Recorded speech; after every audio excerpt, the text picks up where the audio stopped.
বাংলা বিভাগের একটা ঘটনা সবার সামনে এসেছিল।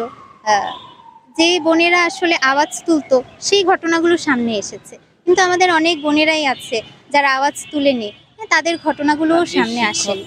তাদের কথা আপনি বললেন, সেই শিক্ষকদের নাম বলতে পারবেন? আসলে এখন বলতে চাচ্ছি না। আচ্ছা, আরেকটা বিষয়, আপনি যেহেতু নির্বাচন করছেন, আপনার সম্পর্কে অনেকের আগ্রহ, জানার আগ্রহ। আপনি যদি আপনার পরিচয়টা ঠিকভাবে দিতেন, আপনার নাম এবং আপনার গ্রামের বাড়ি কোথায়, বেড়ে ওঠা, সেটা যদি। আমি সাবিকুন্নাহার তামান্না। আমি এবার ঢাকা বিশ্ববিদ্যালয়ের উদ্ভিদ বিজ্ঞান বিভাগে মাস্টার্সে অধ্যয়নরত আছি। তার পাশাপাশি আমি বাংলাদেশ ইসলামী ছাত্রী সংস্থা ঢাকা বিশ্ববিদ্যালয়ের শাখার সভানেত্রী হিসেবে কাজ করছি। আমার জন্মস্থান কুমিল্লাতে। আমার ছোটবেলার সময়টা কেটেছে নারায়ণগঞ্জে। তো সেখান থেকেই আমার বেড়ে ওঠা এবং বিশ্ববিদ্যালয়ের প্রাঙ্গণে আসা। এবং বিগত সময়গুলোতে আসলে নারীদের মাঝে যতটুকু কাজ করা সম্ভব হয়েছে, তাদেরকে সচেতন করা, কল্যাণমূলক কাজ করা ব্যক্তিগত পর্যায়ে, আমরা সেই প্রচেষ্টাটুকু করেছি এবং গণ-অভ্যুত্থান পরবর্তী সময়ে আমরা আরও সাধারণ শিক্ষার্থীদেরকে এঙ্গেজ করে আমাদের কার্যক্রমগুলো বড় পরিসরে করার চেষ্টা করছি। আমার এই যে ঢাকা বিশ্ববিদ্যালয়ের নির্বাচন, এই নির্বাচনে ছাত্রছাত্রীরা আপনাদেরকে কেন ভোট দিবে, তাদের কাছে যদি আপনি ভোট চান, কি বলে ভোট চাইবেন? ছাত্রছাত্রীদের নিকট আমাদের যে অ্যাপ্রোচ থাকবে, যে আমরা তো ইতিমধ্যে তাদের চাওয়া পাওয়াগুলো শুনেছি এবং শুনছি। আমাদের কার্যক্রমের বাস্তবায়নগুলোই হবে তাদের চাওয়া পাওয়া। তাদের চাওয়া পাওয়ার আলোকেই আমরা আমাদের কার্যক্রম বাস্তবায়ন করব।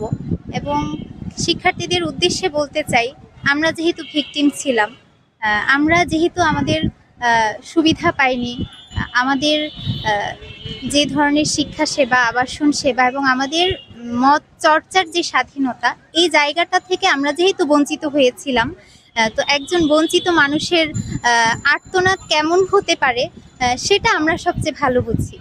একজন ভিকটিম আসলে কতটা চাপা আর্তচিৎকারে ভুগতে পারে সেটা আমাদের চেয়ে ভালো কেউ জানে না।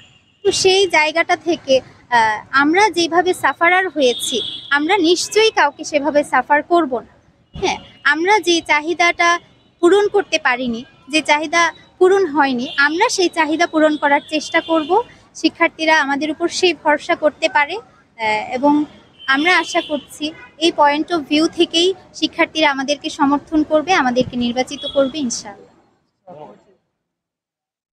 ঢাকা বিশ্ববিদ্যালয়ের বিভিন্ন শিক্ষার্থীরা রাজনীতিতে এগিয়ে আসছে, একজন মাধ্যমে দেখা যাচ্ছে।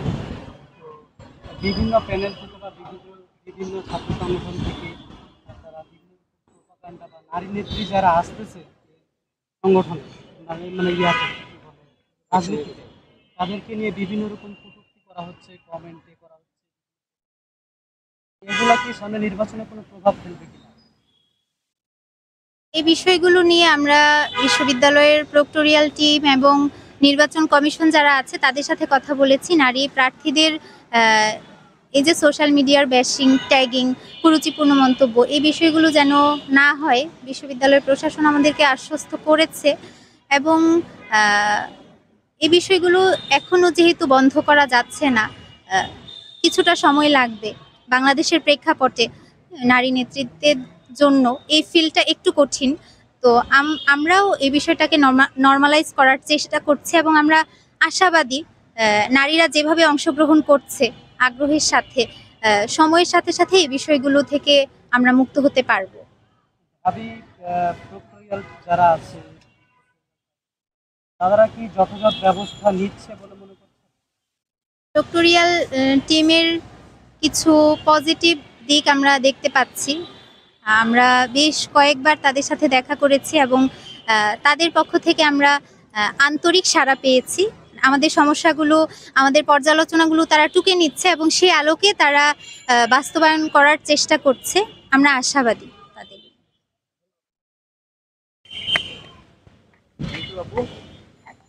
আসসালামু আলাইকুম।